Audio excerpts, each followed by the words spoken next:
నేను మిమ్మల్ని లైక్ చేయమని అడగట్లేదు, సబ్స్క్రైబ్ చేయమని అడగట్లేదు. కేవలం ఒక కామెంట్ చేయండి. మీ రాశి జన్మ నక్షత్రాన్ని కామెంట్ చేయండి. ఈరోజు రాశి ఫలాలు ఎలా ఉన్నాయో చూడబోతున్నాం. మేషరాశి. వృత్తి ఉద్యోగాల్లో అధికారుల నమ్మకాన్ని చూరగొంటారు. వ్యాపారాల్లో వీరి ఆలోచనలు, నిర్ణయాలు వీరికి ఆశించిన ఫలితాలు తప్పకుండా ఇస్తాయి. ఆదాయం కూడా వీరికి బాగా పెరుగుతుంది. తల్లిదండ్రుల నుంచి ఆశించిన సహాయ సహకారాన్ని పిల్లలకి అందుతాయి. ఉద్యోగాల్లో, చదువుల్లో మంచి శుభవార్తలు అందుతాయి విద్యార్థులకి. కుటుంబంలో సుఖ సంతోషాలు వెల్లివిరుస్తాయి. ఇతరుల వివాదాలకు వీలైనంత దూరంగా ఉంటే చాలా మంచిది. ఇతరుల వివాదాల్లో తలదూర్చకపోవడం చాలా మంచిది. 1-2 ఆర్థికంగా వ్యక్తిగత సమస్యల నుంచి వీరికి విముక్తి లభించే అవకాశం ఉంది. వృషభ రాశి. ఉద్యోగంలో హోదా పెరుగుతుంది. ఉద్యోగంలో పనితీరుని పై అధికారులు గుర్తిస్తారు. వృత్తి వ్యాపారాలు కూడా వీరికి లాభదాయకంగా ఉంటాయి. ఆర్థికంగా చాలా అదృష్టం పడుతుంది అని చెప్పొచ్చు. గృహ వాహన సౌకర్యాలపై దృష్టి పెడతారు. కుటుంబ వ్యవహారాలు, కుటుంబంలో ఉన్న సమస్యలన్నీ తొలగిపోయి చక్కబెట్టుకుంటారు. కుటుంబం జీవితం తద్వారా చాలా ప్రశాంతంగా ఉంటుంది. వీరికి ప్రయాణాల వల్ల కూడా వీరికి లాభాలు పొందే అవకాశం ఉంది. ఆర్థిక పరిస్థితి ముందు రోజు కంటే గతంలో కంటే మెరుగవుతుంది. షేర్లు, స్పెక్యులేషన్స్, ఆర్థిక లావాదేవీలు ఉంటే ఈ రోజు వీరు చేసుకున్నట్టయితే అవి బాగా కలిసి వస్తాయి. మిథున రాశి. వీరికి ఉద్యోగంలో ఈరోజు బాధ్యతలు పెరుగుతాయి. అధికారుల నుంచి ఆశించిన వీరికి పెరిగిన బాధ్యతల వల్ల అధికారుల నుంచి కూడా వీరికి ఆశించిన ప్రోత్సాహకాలు లభిస్తాయి. వృత్తి జీవితంలో వీరికి చాలా డిమాండ్ పెరుగుతుంది. ఈరోజు వ్యాపారాలు చాలా లాభసాటిగా పురోగమిస్తాయి. ఆదాయం ఆశించిన విధంగానే ఉంటుంది. కొందరు బంధువులకి కూడా వారికి కావాల్సిన సహాయాలను వీరు చేస్తారు. నిరుద్యోగులకి ఉద్యోగ ప్రయత్నాలు చేసినట్లయితే వారికి ఉద్యోగం వచ్చే అవకాశం కూడా ఉంది ఖచ్చితంగా. పెళ్లి ప్రయత్నాల్లో సానుకూలంగా స్పందించవచ్చు అవతలి వ్యక్తులు. ఆరోగ్యం కూడా వీరికి నిలకడగానే ఉంటుంది. కర్కాటక రాశి. వృత్తి ఉద్యోగాల్లో బరువు బాధ్యతలు పెరుగుతాయి. సమర్థతకు మించిన గుర్తింపు లభిస్తుంది. వ్యాపారాల్లో స్వల్ప లాభమే ఉంటుంది. కాకపోతే ముఖ్యమైన వ్యవహారాలు, కార్యక్రమాలు మాత్రం బాగా సజావుగా సాగుతాయి. కొందరు బంధుమిత్రులకు ఆశించిన సహాయ సహకారాలు అందిస్తారు. ప్రయాణాల వల్ల కూడా కలిసి వస్తుంది. సొంత ఊర్లోనే ఉద్యోగాలు కోరుకున్నట్లయితే ఎవరైనా వారికి సొంత ఊర్లో ఉద్యోగాల కోసం ప్రయత్నించినట్లయితే కూడా అది నెరవేరే అవకాశం ఉంది. ఆరోగ్యం పట్ల శ్రద్ధ చూపించడం ఖచ్చితంగా అవసరం. వీరికి ధనం పరంగా ధనవంతులని అసలు గుడ్డిగా నమ్మకండి. సింహరాశి. వృత్తి ఉద్యోగ బాధ్యతలని సమర్థంగా నిర్వర్తిస్తారు. వ్యాపారాలు వీరికి అనుకూలంగా సాగిపోతాయి. పట్టుదలతో కొన్ని ముఖ్యమైన విషయాలను చక్కబెట్టుకుంటారు. అదనపు ఆదాయ ప్రయత్నాల మీద, ప్యాసివ్ ఇన్కమ్ మీద, సెకండ్ ఇన్కమ్ మీద ఖచ్చితంగా వీరు దృష్టి పెట్టినట్టయితే వీరికి మంచి జరుగుతుంది. ఆరోగ్యం కొంచెం పర్వాలేదనిపిస్తుంది. ఇతరుల వ్యవహారాల్లో మాత్రం తలదూర్చకపోవడం మీకు చాలా మంచిది.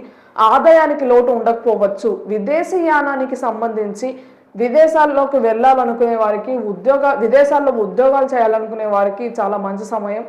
ఆకస్మిక ప్రయాణాలకి కూడా అవకాశం ఉంది. కన్యా రాశి.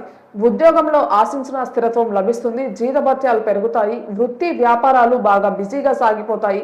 ఆర్థిక పరిస్థితి బాగా అనుకూలంగా ఉంటుంది. ఉచిత సహాయాలకు స్వస్తి చెప్పండి. ఉచితంగా ఎవరికి సహాయాన్ని అందించకండి. ఉద్యోగ వివాహ ప్రయత్నాలకు సానుకూల స్పందన లభిస్తుంది. జీవిత భాగస్వామితో మీకున్న సమస్యలు తొలగిపోతాయి. జీవిత భాగస్వామితో దైవ దర్శనాలు చేసుకోండి. అంత శుభమే జరుగుతుంది. ఇష్టమైన బంధువుల రాకపోకలు కూడా ఉంటాయి. ఆదాయానికి, ఆరోగ్యానికి లోటు ఉండదు. తులారాశి. ఆర్థిక విషయాలు అనుకూలంగా ఆగిపోతాయి. ఆదాయం బాగా వృద్ధి చెందుతుంది. పెళ్లి, ఉద్యోగ ప్రయత్నాల్లో శుభవార్తలు వింటారు. ఏ ప్రయత్నం తలపెట్టినా అనుకూలంగా వచ్చే అవకాశం ఉంటుంది. పెండింగ్ పనులన్నీ కష్టపడకుండా కూడా పూర్తయిపోతాయి.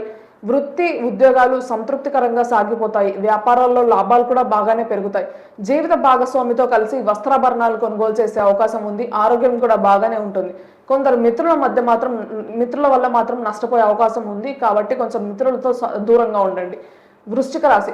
ఉద్యోగంలో వీరికి కొద్దిగా ఇబ్బందులు ఉంటాయి. కాబట్టి ఉద్యోగులతో, సహోద్యోగులతో, పై అధికారులతో కొంచెం జాగ్రత్తగా ఉండటం మంచిది. సహోద్యోగులతో ముఖ్యంగా కొన్ని సమస్యలు తలెత్తే అవకాశం ఉంది.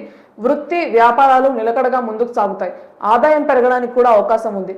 ఒక వ్యక్తిగత సమస్య, ఎన్నాళ్ళ నుంచో పీడిస్తున్న ఒక వ్యక్తిగత సమస్య పరిష్కారం అయ్యే అవకాశం ఉంది. ఆదాయ మార్గాలు కూడా వృద్ధి చెందుతాయి. ఆస్తి వివాదం ఎప్పటి నుంచో ఉన్న కోర్టు కేసుల్లో ఉన్న ఆస్తి వివాదాలు కూడా మీకు అనుకూలంగా పరిష్కారం అవుతాయి. మిత్రులతో విందులలో పాల్గొంటారు. ఉద్యోగ పెళ్లి ప్రయత్నాల్లో మాత్రం కొన్ని ఇబ్బందులు ఎదురవుతాయి. కుటుంబ జీవితం మాత్రం ప్రశాంతంగా ఉంటుంది. ధనుసు రాశి, ఉద్యోగంలో ప్రాధాన్యం ప్రభావం పెరుగుతాయి. ఇంట బయట మాటకు విలువ పెరుగుతుంది. వృత్తి జీవితం బిజీగా సాగిపోతుంది. ఆస్తి వివాదంలో రాజీ మార్గమే బెస్ట్ అని రాజీ మార్గాన్ని అనుసరిస్తారు. దైవ కార్యాల్లో పాల్గొంటారు. దైవ దర్శనాలు చేపడతారు. కుటుంబ బాధ్యతలు నిర్వర్తించడంలో కొద్దిగా ఇబ్బందులు పడతారు. ఉద్యోగం ప్రయత్నాలు మాత్రం కొంచెం సానుకూలంగా వచ్చే అవకాశం ఉంది. దాంపత్య జీవితంలో అన్యోన్యత ఖచ్చితంగా ఉంటుంది. మకర రాశి, ఉద్యోగంలో అధికారులు మీ పనితీరుతో సంతృప్తి చెందుతారు. మీ పనితీరుకు తగ్గ గుర్తింపు లభిస్తుంది. వృత్తి జీవితంలో మీకు బాగా డిమాండ్ పెరుగుతుంది. వ్యాపారంలో లాభాలు వస్తాయి. ఆర్థిక పరిస్థితి కూడా తద్వారా మెరుగుపడుతుంది. అదనపు ఆదాయ మార్గాలు కూడా భారీగా కలిసి వస్తాయి. కుటుంబ జీవితం చాలా హ్యాపీగా సాఫీగా సాగిపోతుంది. మీ పిల్లల చదువులకు సంబంధించి కూడా శుభవార్తలు వింటారు. లాభదాయకమైన పరిచయాలు ఏర్పడతారు. కానీ కొందరు బంధుమిత్రుల వల్ల కొంచెం నష్టపోయే అవకాశం కూడా ఉంది. ఉద్యోగము పెళ్లి విషయాల్లో కూడా శుభవార్తలు వింటారు. కుంభరాశి, వృత్తి ఉద్యోగాలలో సానుకూల మార్పులు చోటు చేసుకుంటాయి. వ్యాపారాలు కొంచెం నిదానంగా సాగినప్పటికీ మీకు లాభాలనే తెచ్చిపెడతాయి. వ్యక్తిగత సమస్యలు మీకు అనుకూలంగా పరిష్కారం అవుతాయి. వస్త్రాభరణాలు కొనుగోలు చేస్తారు. కుటుంబ సభ్యులతో కలిసి ఆకస్మికంగా ధనలాభాలు ఉన్నాయి. తలపెట్టిన కార్యపనులలో మీరు తలపెట్టిన ఏ కార్యమైనా సరే మీకు కార్యసిద్ధి ఖచ్చితంగా లభిస్తుంది. సొంత పనుల మీద శ్రద్ధ పెట్టడం మంచిది. పక్కన వారి పనులలో తలదూర్చకుండా మీ పని మీరు చేసుకుంటుంటే మీకు చక్కని ఫలితాలు లభిస్తాయి. వీరి ఆరోగ్యం కూడా బాగానే ఉంటుంది. మీనరాశి, వృత్తి ఉద్యోగాలలో సానుకూల ప్రోత్సాహకరమైన వాతావరణం ఉంటుంది. వ్యాపారాలు బిజీగా లాభసాటిగా సాగిపోతాయి. ఆకస్మిక ధన ప్రాప్తికి అవకాశం ఉంది. రావాల్సిన డబ్బు మీకు టైంకి ఖచ్చితంగా చేతికి అందుతుంది. మొండి బాకీలు, ఎప్పటి నుంచో పెండింగ్లో ఉన్న బాకీలన్నీ వసూలు అవుతాయి. శుభకార్యాలు దైవ కార్యాల మీద కొంచెం ఖర్చు అయ్యే అవకాశం ఉంది. సామాజిక సేవా కార్యక్రమాల్లో పాల్గొని సమాజానికి మంచి చేస్తారు. కుటుంబ జీవితం చాలా సామరస్యంగా సాగిపోతుంది. స్వల్ప అనారోగ్యానికి గురయ్యే అవకాశం ఉంది. ప్రయాణాలు మాత్రం వాయిదా వేసుకుంటే చాలా మంచిది.